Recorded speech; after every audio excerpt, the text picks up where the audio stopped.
بسم اللہ الرحمن الرحیم۔ آج سے ہم سلطان صلاح الدین ایوبی کی زندگی پر لکھی گئی کتاب پڑھنا سٹارٹ کریں گے۔ اس کی ٹوٹل 6 جلدیں ہیں۔ آج سے ہم پہلی جلد پڑھنا سٹارٹ کریں گے، اور جو ہمارا پہلا ٹاپک ہے وہ ہے ترکوں کا حسب و نسب اور ان کا اصلی وطن۔ ماوراء النہر کا علاقہ جسے آج ہم ترکستان کا نام دیتے ہیں، اور جو مشرق میں منگولیا اور شمالی چین کے پہاڑیوں سے مغرب میں برخدر اور شمال میں سیریا کے میدان علاقوں سے جنوب میں بر صغیر اور فارس تک پھیلا ہوا ہے، غز خاندان کا وطن ہے۔ اس علاقے میں اس خاندان کے بڑے بڑے قبائل رہائشی پذیر تھے اور ترک یا ترک اتراک کے نام سے پہچانے جاتے تھے۔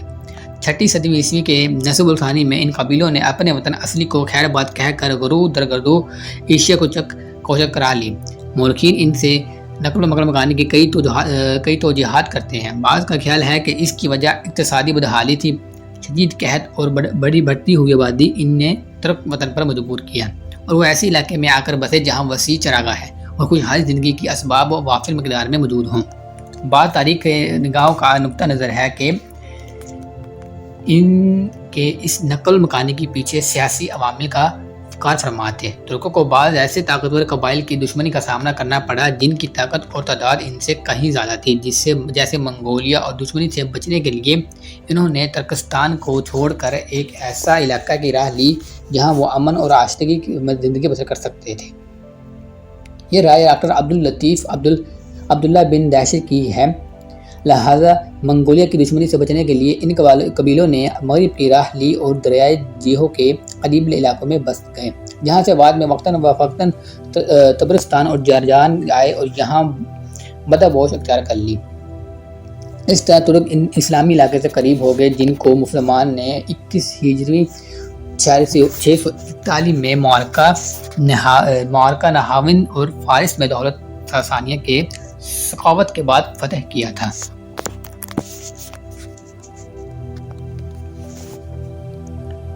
اسلامی دنیا کے ساتھ ترکوں کا اتصال 22 ہجری 652 کو اسلامی فوجوں نے باب کے علاقوں کے طرف پیش قدمی کی تاکہ ان علاقوں کو فتح کریں۔ یہ وہ علاقے تھے جن میں ترک سکونت پذیر تھے۔ اسلام کے سپہ سالار عبد الرحمن بن ربیع رضی اللہ تعالیٰ عنہ نے ترکوں کے سردار شہربراز کے ملاقات کی۔ شہربراز نے عبد الرحمن رضی اللہ تعالیٰ عنہ سے صلح کی درخواست کی اور اس بات کا اظہار کیا کہ وہ ارمن پر حملہ کرنے کے لیے اسلامی لشکر میں شریک ہونے کے لیے تیار ہیں۔ عبد الرحمن نے انہیں اپنے قائد سراقہ بن عمر رضی اللہ تعالیٰ عنہ کے پاس بھیج دیا۔ شہربراز نے سراقہ سے ملاقات کی اور ان سے اپنی خدمات پیش کرنے کے سلسلے میں بات کی۔ سراقہ نے ان کی پیشکش کو قبول کر لیا اور اس بارے میں ایک عریضہ حضرت عمر بن خطاب رضی اللہ تعالیٰ عنہ کے نام تحریر کیا اور انہیں اس بارے میں اطلاع دی۔ حضرت عمر فاروق رضی اللہ تعالیٰ عنہ نے بھی سراقہ کی رائے سے اتفاق کیا اور اس کے بعد مسلمانوں اور ترکوں میں باقاعدہ معاہدہ طے پا گیا۔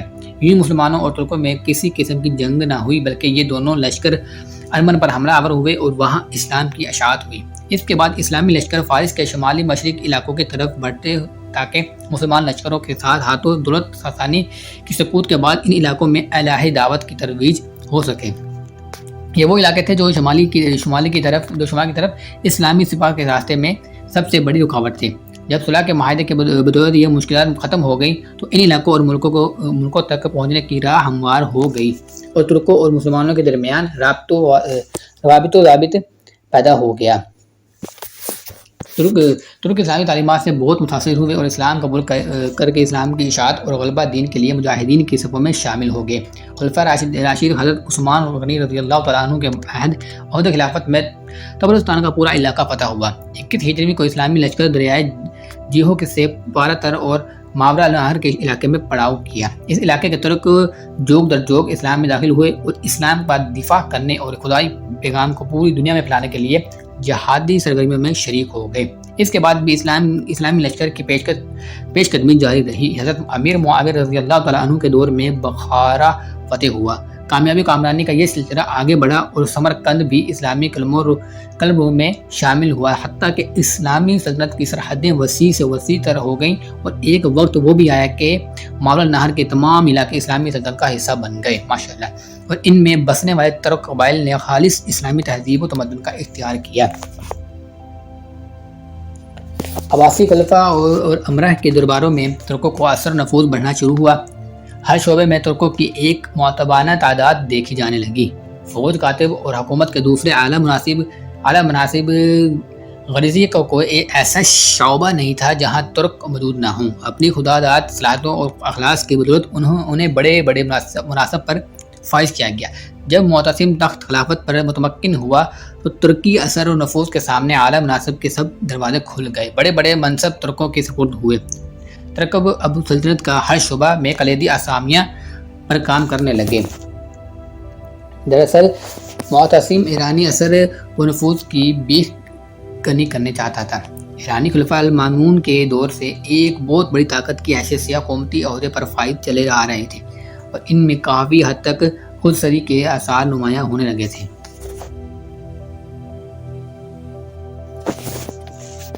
معتصم کے اقدام نے لوگوں کو کافی حد تک مشتعل کر دیا۔ عوام اور سپاہ دونوں میں بے چینی پھیل گئی۔ یہی وجہ تھی کہ معتصم نے اپنے لیے ایک نئی شہر کی بنیاد رکھی جہاں اس کی ذات، فوج اور عوام مددگار رہائش پذیر ہوئے۔ یہ نیا شہر سامرہ کے نام سے موسوم کیا جاتا ہے اور بغداد سے 125 کلومیٹر دور تھا۔ یوں تاریخ اسلام کے اہم ترین دور میں ترکوں کو سلطنت میں خاصی اہمیت حاصل ہو گئی، حتیٰ کہ وہ وقت بھی آیا کہ ترکوں نے ایک بہت بڑی اسلامی سلطنت کی بنیاد رکھی۔ اس سلطنت کا دولت عباسیہ کے خلفاء کے ساتھ مضبوط تعلق تھا۔ یہ سلطنت تاریخ میں سلجوقی سلطنت کے نام سے پہچانی جاتی ہے۔ ترکوں کا حسب و نسب اور ان کا اصلی وطن۔ یہ ہمارا ٹاپک ختم ہو گیا ہے۔ اب ہم نیکسٹ ٹاپک پر چلتے ہیں۔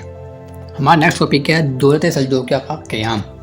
عربی اسلامی مشرق میں رونما ہونے والے واقعات کے سٹیج پر سلجوقیوں کو ظہور کے ان علاقوں کی سیاسی تبدیلی پر بہت گہرے اثرات پڑے، جن کو ایک طرف عباسی خلفاء اپنی قلم و روم میں شامل رکھنے کے لیے کوشش کر رہے تھے اور دوسری طرف شیعوں کی فاطمی خلافت اپنی طرف کھینچ رہی تھی۔ ایسے حالات میں سلجوقیوں نے ایک بہت بڑی ترکی سلطنت کی بنیاد رکھی جو 5ویں صدی ہجری بمطابق 11ویں صدی عیسوی میں سامنے آئی۔ یہ سلطنت خراسان اور محور نہر، ایران، عراق، بلاد و شام اور ایشیائی کے اوچک کے علاقوں میں مشتمل تھی۔ اس سلطنت کا مستقر پہلے ایران کا شہر رہے تھے اور بعد میں عراق کا شہر بغداد قرار پایا۔ اسی دوران خراسان، محور النہر، بلاد شام اور ایشیائی کوچک میں کئی چھوٹی چھوٹی سلجوقی سلطنتیں معرض وجود میں آئیں۔ یہ تمام سلطنتیں ایران اور عراق میں سلجوقی سلطنت کے تابع تھیں۔ سلجوقیوں نے بغداد کی عباسی خلافت اور اس کے مذہب اہل سنت والجماعت کی خوب مدد کی۔ یہ سلطنت ایک طرف ایران و عراق میں شیعہ بوہی اور دوسری طرف مصر و شام میں عبیدی اثر نفوذ کے درمیان میں گھری زوال کے قریب پہنچ چکی تھی۔ سلجوقیوں نے یوں ہی اقتدار کا خاتمہ کر دیا اور عبیدی خلافت کے سامنے ڈٹ کر کھڑے ہو گئے۔ سلجوقی سردار ارطغرل بیگ نے 447 ہجری میں بغداد کے اندر بوہی سلطنت کا ہمیشہ کے لیے خاتمہ کر دیا، تمام شورشوں پر قابو پا لیا، مساجد کے دروازوں سے صحابہ کرام علیہ السلام رضوان کے سب و فتم پر مبنی تحریریں مٹا دی اور افزیوں کے شیخ عبداللہ الجہاب کو رفض میں غلو کی وجہ سے قتل کر دیا، جو بوہی شیعہ نفوذ بغداد اور عباسی خلیفہ پر چھا چکا تھا۔ جب سلجوقیوں نے بغداد سے دولت بویہی کا خاتمہ کر دیا اور سلطان طغرل بیگ عباسی خلافت کے دارالحکومت میں داخل ہوا تو خلیفہ قائم بامراللہ نے ان کا شاندار استقبال کیا، انہیں نہایت قیمتی خلعت عطا کی، اپنے پاس بٹھایا اور بڑے معزز القابات سے نوازا۔ ان القابات میں ایک لقب سلطان رکن الدین طغرل بیگ ہے۔ اس کے علاوہ عباسی خلیفہ نے یہ حکم صادر کیا کہ سلطان طغرل بیگ کا نام سکوں پر کندہ کیا جائے، بغداد کی مسجدوں میں ان کے نام کا خطبہ پڑھا جائے اور رس کے حق میں جمع عیدیں کی نمازوں میں دعا کی جائے۔ خلیفہ کی اس قدر افزائی کی وجہ سے سلجوقیوں کو پوری اسلامی دنیا میں بے پناہ قدر منزلت حاصل ہوئی اور وہ بغداد میں بوئیوں کی جگہ سیاہ سفید کے مالک بن گئے۔ عباسی خلیفہ اب ان کے ہر مشورے کو بطیب خاطر قبول کرتا تھا اور ان کی بڑی عزت کرتا تھا۔ طغرل بیگ بڑی طاقتور شخصیت کا مالک تھا، بڑا ذہین، کمال شجاع دیدار، نیک اور عدل گستر تھا۔ انہیں خصائل حمیدہ کی وجہ سے ایک حمایت میں آئے روز اضافہ ہوتا چلا گیا اور اس نے ایک نہایت ہی طاقتور لشکر تیار کر لیا۔ تغلل بیگ نے کوشش کی کہ تمام سلجوقی متحد رہیں اور اسلام کی اشاعت میں بھرپور حصہ لیں۔ خلیفہ قائم بامر اللہ نے سلجوقی سلطنت کے ساتھ اپنے تعلق کو مضبوط بنیادوں پر قائم کرنے کی خاطر تغلل بیگ کے بڑے بھائی جعفری بیگ کی بڑی بیٹی سے شادی کر لی۔ یہ شادی 448 ہجری بمطابق 1059 میں ہوئی۔ پھر شعبان 454 ہجری بمطابق 1062 میں تغلل بیگ کی شادی خلیفہ عباسی قائم بامر اللہ کی بیٹی سے ہوئی، لیکن اس کے بعد تغلل بیگ زیادہ عرصہ زندہ نہ رہے۔ 8 رمضان المبارک 454 ہجری بمطابق 1062 کو، یعنی صرف ایک ماہ بعد ان کا انتقال ہو گیا۔ اس وقت تغلل بیگ کی عمر 70 سال تھی۔ اپنی وفات سے پہلے تغلل بیگ خراساں، ایران اور عراق کے شمال مشرق علاقوں میں اپنے ہاتھ سے سلجوقی اقتدار اور غلبہ کا کام مکمل کر چکے تھے۔ سلطان محمد علب ارسلان کا ہم ٹاپک سٹارٹ کریں گے۔ علب ارسلان نے اپنے چچا تغلل بیگ کی وفات کے بعد زمام اقتدار اپنے ہاتھ میں لیے۔ اگرچہ اقتدار کی خاطر ملک میں کچھ جھگڑے ہوئے، لیکن علب ارسلان نے ان تنازعات پر بروقت قابو پا کر حالات کو اپنی گرفت میں لے لیا۔ علب ارسلان نے اپنے مرحوم چچا تغلل بیگ کی طرح ایک نہایت مدبر، تجربہ کار لیڈر اور جرأت مند شخصیت کا مالک مخلص قائد تھا۔ اس نے ملکی سرحدوں کو وسیع کرنے کے لیے ایک نہایت ہی دانشمندانہ پالیسی اختیار کی۔ جو علاقے جلجوقی سلطنت کے زیر نگرانی تھے، پہلے ان کے استحکام کو یقینی بنایا اور اس کے بعد بیرونی دنیا کی طرف پیش قدمی کی۔ سلطان علب ارسلان ہمیشہ جہاد فی سبیل اللہ اور اپنی پڑوسی مسیح سلطنتوں میں اسلام کی اشاعت کے لیے بے قرار رہتا تھا۔ اس کی ہمیشہ سے یہ کوشش رہی کہ ارمن اور روم کی علاقے اسلامی قلم رو میں شامل ہوں۔ دراصل وہ ایک مخلص مجاہد تھا اور اسلامی جہاد کی روح ہی وہ واحد عامل تھا جس کی بدولت علب ارسلان کو شاندار کامیابیاں نصیب ہوئیں اور اس کی جہادی سرگرمیوں نے دینی رنگ اختیار کر لیا۔ سلجوقی سلطنت کا یہ عظیم قائد ایک مخلص جہادی شخصیت اور مسیح علاقوں میں اسلام کی اشاعت اور ترویج کے لیے بے حد حریص انسانی کی شکل میں نمودار ہوا اور دولت بینر نتیہ کے بہت سارے علاقوں پر اسلام کا علم لہرا دیا۔ علب ارسلان اپنی مملکت کی سرحدوں کو وسیع کرنے سے پہلے 7 سال کے عرصے تک اپنی مملکت کے دور دراز علاقوں کے حالات کا جائزہ لیتے رہا اور جب ان علاقوں میں امن و امان کی صورت حال سے مطمئن ہو گیا تو اپنے عظیم مقاصد کو پائے تکمیل تک پہنچانے کے لیے پلاننگ شروع کر دی۔ ان کے سامنے اب ایک ہی مضبطہ سلجوقی سلطنت کے پڑوس میں واقع مسیح علاقوں کو فتح کرنا، مصر میں فاطمی دولت کے اقتدار کو ختم کرنا اور تمام اسلامی دنیا کو عباسی خلفاء اور سلجوقی اقتدار کے جھنڈے کے نیچے متحد کرنا۔ علب ارسلان نے اپنے منصوبے کو عملی جامہ پہنانے کے لیے ایک بہت بڑا لشکر تیار کیا اور اس لشکر کی قیادت کرتا ہوا ارمن اور جوجیہ کی طرف روانہ ہوا۔ یہ علاقہ بہت جلد ان کے ہاتھوں فتح ہوئے۔ علب ارسلان آگے بڑھا اور شام کے شمالی علاقے پر یوش کی حلب میں مرادسی کا حاکم تھی۔ اس سلطنت کی بنیاد 414 ہجری بمطابق 1023 میں سہل بن مرداس نے رکھی تھی۔ یہ ایک شیعہ سلطنت تھی۔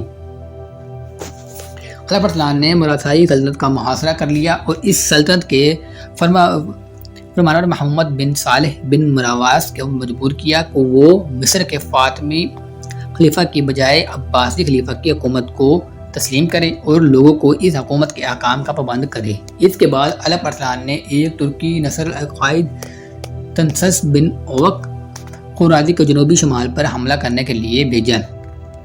خوارزمی نے فاطمیوں سے رملہ اور بیت المقدس چھین لیے، لیکن اسقلان پر قبضہ نہ ہو سکا، جسے مصری حدود میں داخل کرنے کے لیے ایک بہت بڑے دروازے کی حیثیت حاصل تھی۔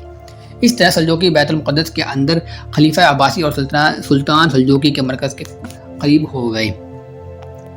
ہمارا یہ ٹاپک ابھی ادھر کنٹینیو رہے گا انشاءاللہ نیکسٹ ویڈیو